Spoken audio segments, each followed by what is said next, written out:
Eli Brooks. If we could get questions for Eli, that would be great, so he can go back and change. So if anybody wants to start, Dylan, you want to start us off? Eli, you've played on teams that won a lot early, have lost early. How does that help you kind of lead this team, and what did you tell the team after the loss? I mean, we just got to stay the course. We got buy-in to our habits. I mean, the formula worked in the past years, so you just lock into what coach is teaching, we apply it. It's proven that we can win championships, so we just got to stay the course. Arizona is the tallest team in the nation in terms of average height. What is their size like to play against? I mean, they have a really good inside presence. I mean, they have a lob threat, and then the second big is very active, so they're a really good team. We got to get back in the lab and solve some of those problems. Any other questions for Eli? Seemed like they sped you up a little bit with their length on the perimeter at times. How can you guys adjust to that moving forward? We just got to take our time, take breaths. I mean, it sounds easy, but we just got to relax more, let the game come to us, and run the sets. Okay, Eli. Thank you. Yep. Questions for Coach?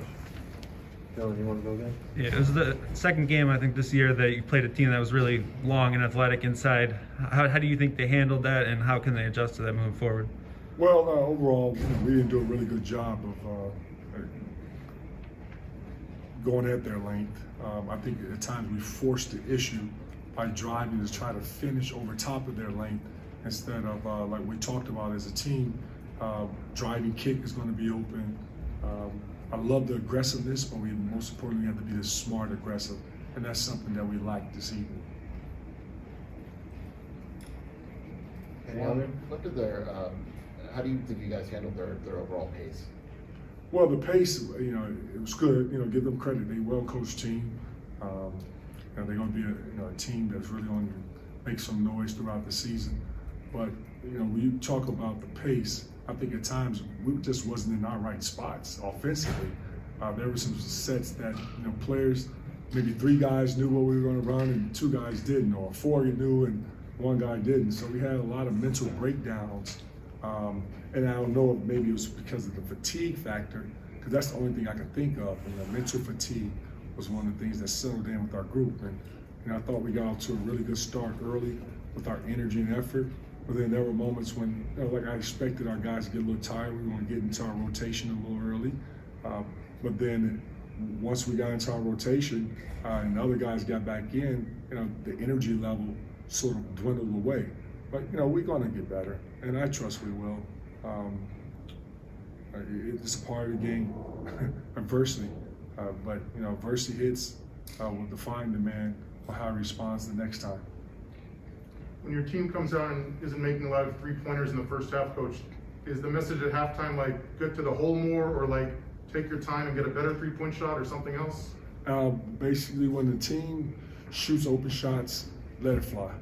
And make or miss, we live with the results. And there were times when we took some open looks and they didn't go in. And there are times when we do take those same shots, they do. It's just the nature of the game. But I encourage my guys to keep shooting. You guys had one of the best defenses in the country last year. How would you evaluate where the defense is at through 5 games this year? Well, give Arizona credit. They really did a really good job of getting anything they wanted when they wanted to. And that was the only game that we played thus far that we've allowed teams to be able to beat us in the paint for 54 points, come off ball screens and get lobs over top. And unfortunately, we did not do a good job of getting deflections, getting high hands. We didn't do a good job of having any presence on the ball. But that's not the defense, the Michigan defense that we're accustomed to. But like Eli mentioned earlier, we will get back to the lab, the words he used, and seeing how we can get better, because I trust this team, and I also trust the staff that we're going to come back looking for solutions, and we're a solution-based group, and we're going to figure it out and get better. Anything else? Okay, Coach?